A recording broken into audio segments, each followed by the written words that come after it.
bahan bakar alternatif melalui proses pirolisis. Nah, bisa kita lihat gambarnya.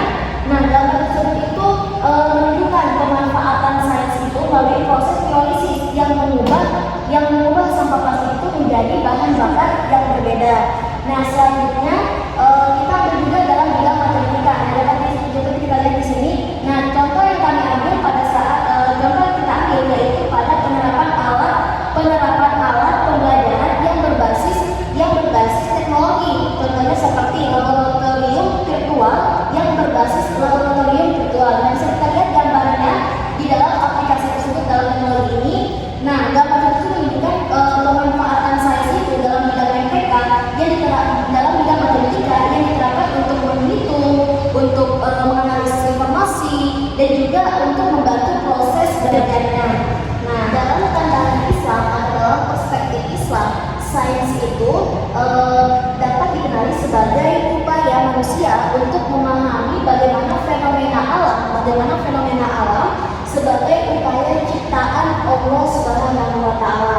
Nah, oleh karena itu ilmu pengetahuan dan juga keimanan itu tidak dipisahkan, melainkan saling terhubung dalam memahami dan mengembangkan pengetahuan tersebut. Hal tersebut itu sejalan dengan pemikiran Ibnu Sina yang memandang ilmu pengetahuan. Nah, tidak hanya bersifat intelektual, tapi juga berkaitan dengan nilai moral dan juga kemaslahatan manusia. Nah, maka dari itu dari pemaparan di atas dapat diambil kesimpulan tentang etika Islam dalam pengembangan dan pemanfaatan sains itu dapat dipahami sebagai moral yang bersumber dari ajaran Islam dalam mengarahkan proses pengembangan dan juga penerapan ilmu pengetahuan. Assalamualaikum warahmatullahi wabarakatuh.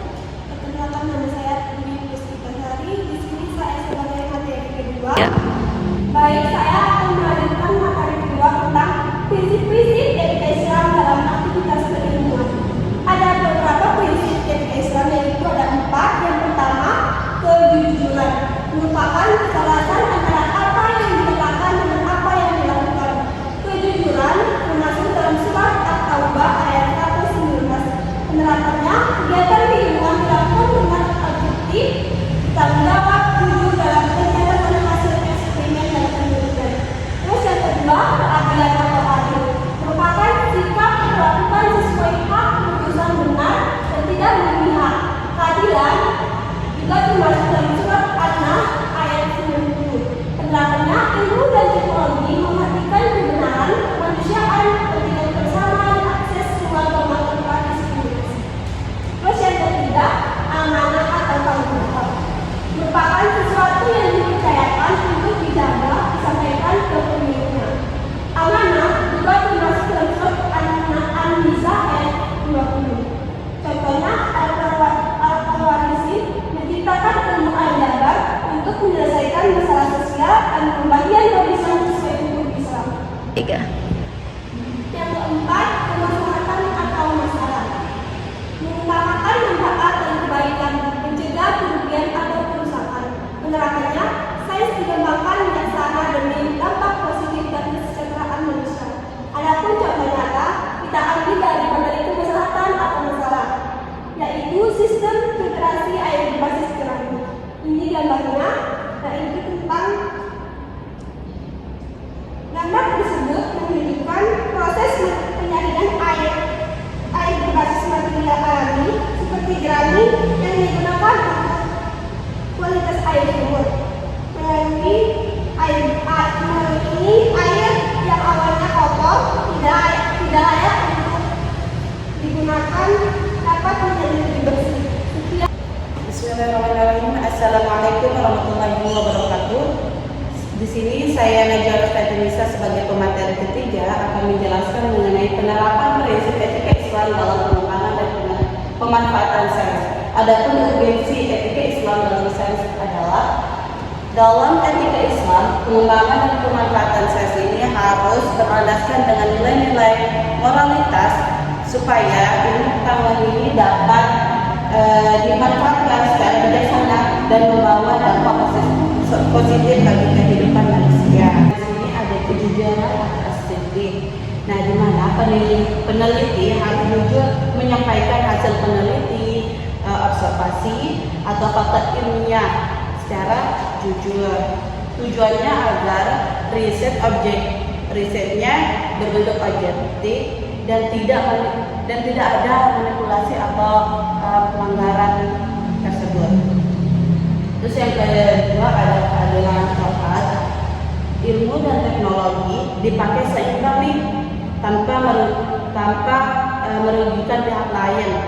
Hasil kemajuannya, sains harus bisa dirasakan oleh semua manusia tanpa lihat kelompok tertentu. Contohnya kita sebagai mahasiswa biasa bisa merasakan nih teknologi itu seperti apa dan ilmu itu kayak gimana.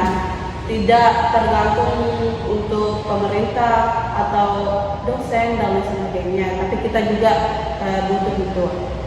Yang ketiga ada tanggung jawab atau amanah. Setiap ilmu dan inovasi dipakai dengan bijak sesuai ajaran Islam. Nah, ini untuk kebaikan dan menghindari penyalahgunaan yang merugikan manusia dan lingkungannya. Adapun yang keempat ada kemaslahatan atau maslahat. Nah, pengembangan sains diarahkan untuk memberikan manfaat dan kesejahteraan untuk kehidupan manusia. Nah, fokusnya bukan hanya kemajuan teknis saja, tetapi juga memenuhi kebutuhan manusia dan mencegah bahaya atau kerugian. Jadi intinya sains dalam Islam ini harus benar secara ilmiah dan juga baik secara etika. Nah, di sini ada contoh instalasi pengolahan air atau IPAL pada fasilitas daur ulang plastik. Nah, tadi saya akan menjelaskan 4 pilar utamanya. Yang pertama ada kejujuran. Nah, kejujuran ini di mana laporan kualitas air sesuai hasil uji kimia atau biologi. Nah, datanya ini harus objektif, nggak dilebihin atau nggak dikurangi. Jadi dia tuh jujur orangnya. Terus yang kedua ada keadilan, di mana di sini kita lihat jaga kualitas air biar limbah industri nggak merugikan warga sekitar atau sungai, bisa jadi juga laut. Nah, dan juga semuanya manusia ini berhak mendapatkan air yang bersih dan nyaman untuk diminum.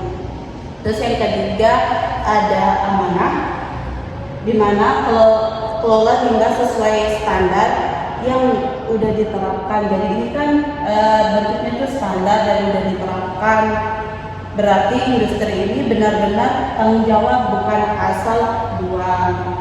Yang keempat, kemaslahatan atau maslahah. Nah, di mana tujuan IPAL ini tuh udah sangat jelas untuk menjaga lingkungan sekitar dan lindungi kesehatan masyarakat dari penyakit. Lanjut, analisis pelanggaran etika Islam berdasarkan perspektif Islam dan implikasinya terhadap kemanusiaan. Jadi, dalam Islam, sains dipakai untuk kemaslahatan. Nah, kalau prinsip etika ini dilanggar, sains ini justru bisa jadi sumber kerusakan. Nah, berikut ada 4 pelanggaran utama dan dampaknya. Nah, yang pertama ada manipulasi data dan plagiasi, pelanggaran sidik atau kejujuran. Nah, bentuk pelanggarannya itu memasukkan hasil riset atau mencuri karya ilmiah orang lain tanpa mencantumkan sumber yang jelas. Jadi implikasinya itu ilmu pengetahuan ini menjadi nyesat dan kehilangan objektivitas dan tidak terpercaya. Jadi kita juga manusia mau memakai hasil karya dia itu tidak akan bagus. Yang kedua ada keadilan dalam akses teknologi. Nah, tindakannya itu ada ketika manfaat teknologi hanya dikuasai dan dinikmati oleh kelompok elit tertentu atau negara maju. sedangkan kita seperti rakyat kecil dan negara yang berkembang itu tidak akan mendapatkan akses teknologi tersebut. Jadi implikasinya ini memperlebar jurang kesenjangan sosial dan menciptakan ketidakadilan global. Lanjut. Yang ketiga ada penyalahgunaan iptek atau pelanggaran amanah. Nah, di mana tindakannya itu ada menggunakan ilmu pengetahuan tanpa mempertimbangkan dampak moral dan etis. Terus ada implikasinya itu merusak tatanan sosial dan menurunkan nilai-nilai moral masyarakat. Jadi di sini itu bisa jadi munculnya konflik, kesenjangan baru dan lain sebagainya. Terus ada tempat sains yang merusak atau pelanggaran masalah atau kemaslahatan, di mana tindakannya ada pengembangan sains yang mengabaikan keselamatan manusia dan kelestarian alam. Terus implikasinya ada menghasilkan inovasi yang justru menjadi ancaman bagi kehidupan manusia. Lanjut.